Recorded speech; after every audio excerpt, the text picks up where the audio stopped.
Narendra Modi application పెడితే campaigning పెట్టమన్నాడు. ఆ campaigning 1 కోటి మంది ఓట్లు హిందువులు కనుక వేస్తే దీనికి ఓటింగ్ ద్వారా సంవత్సరం లోపల మనకి శివాజీ మహారాజ్ జయంతి రోజు ఓటింగ్ వస్తుందని చెప్పి సంవత్సరానికి 30,000 రూపాయలు ఖర్చు పెడుతున్నాం దానికి. ఖాళీ మీరు బిస్కాలు ఇచ్చినందుకే. మీరు ఇప్పుడు అందరూ బిస్కాలు ఇచ్చారా?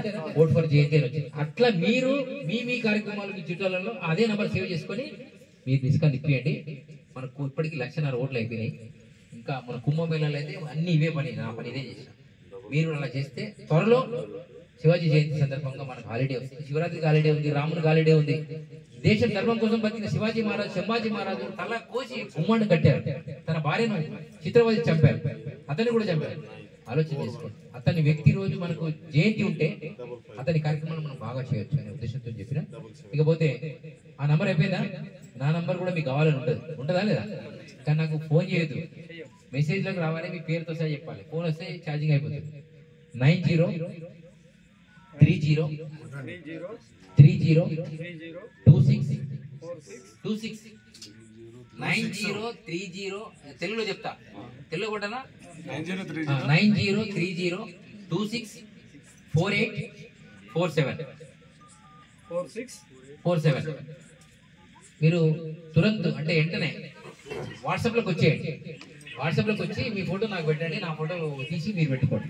నేను తర్వాత ఒక్కొక్కరి పేరు ఫీడ్ చేసుకుంటాను. ఇప్పుడు అంత సమయం ఉండదు. ఈ నంబరు నన్ను లేపలేదని మీరు అనవద్దు. నేను ఎప్పుడు ఏదో ఒక రోజు ఇట్లనే ఉంటాను. వాట్సాప్లో సమస్యను నాకు పెట్టండి.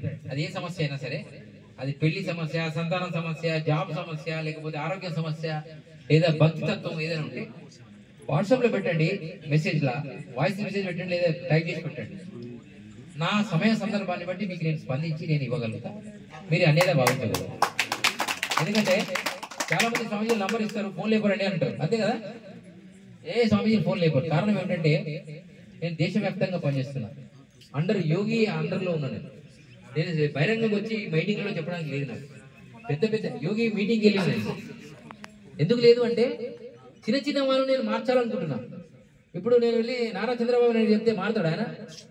మరి చెప్పుడు ఎందుకు పడండి. అందుకని మీలాంటి వాళ్ళకి చెప్తే మీలలో 100 మందిలో 2 మారినా చాలు అనేది మన సిద్ధం. డ్రైవర్ ఎంత ఉంటాడు బస్సుకు? 2 ఉంటారా, 3 ఉంటారా? 100 మందిని మెయింటైన్ చేస్తాడు.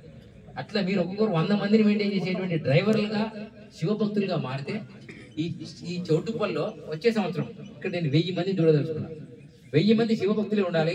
1000 మందికి కార్యక్రమాన్ని టెంపరరీ సెట్ చేద్దాం. అవసరం అయితే 4 కోట్ల చేద్దాం. టెంపరరీ సెట్ గట్టిగా ఉండాలి. ఈ మానవ టైంలో ఎంత ఎక్కువ మాట్లాడితే అంత శివతత్వం అనేది బయటికి పోతుంది. అంటే మానసిక శుద్ధి జరగదు. వారంలో ఒక్క రోజైనా మౌన వ్రతం పాటించాలి. వారంలో ఒక్క రోజైనా ఉపవాసం అనేది ఉండాలి. ఉపవాసం అంటే అల్పాహారం తక్కువ తీసుకోవాలి, మొత్తం మానేయడం. శాకాహారులు అంటే నాన్ వెజిటేరియన్స్ మాత్రం ఖచ్చితంగా ఒక రోజు ఏమి తీసుకోకుండా ఉండడం. ఆదివారం నాడు మధు మాంసం అసలే చేయకూడదు. సూర్యవారం శాపం. శని వచ్చి పట్టుకుంటాడు డైరెక్ట్. శని సూర్యుని యొక్క పుత్రుడు వచ్చి పట్టేస్తాడు డైరెక్ట్. ఇది మెకేయాలి అనేవాడు మన దేశంలో హిందువులను నాశనం చేయాలంటే ఆధారం భోజనం పెట్టాలి. లీవ్ ఇస్తే వీడు బాగా తీత అవుతాడని వాడు పెట్టిండు. ఆవులను అమ్ముకోటు చంపేయాలి, వాళ్ళ సంస్కృతి దెబ్బతింటుంది. ఆవు పాలు లేకుండా చేయాలి. వీళ్ళు బర్రెపాలు దాకా క్యాన్సర్ చచ్చిపోతారు. మన ఫైనల్ అది. అలా గ్రంథాలు లేకుండా చేయాలి. చెప్పేశాడు. దేవాలయాలు కొట్టాలి, ఆగం చేయాలి. ఇట్లా తత్వం చేసి ఆగం చేశారు. ఆ తత్వాన్ని మనం మార్చాలి. మన మాలో ఉన్న మార్చాలి. జై శ్రీరామ్.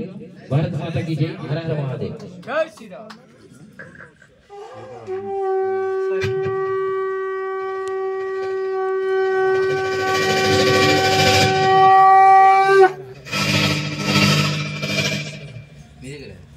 దీనికి సంబంధించి ఒకటి నేను ప్లగ్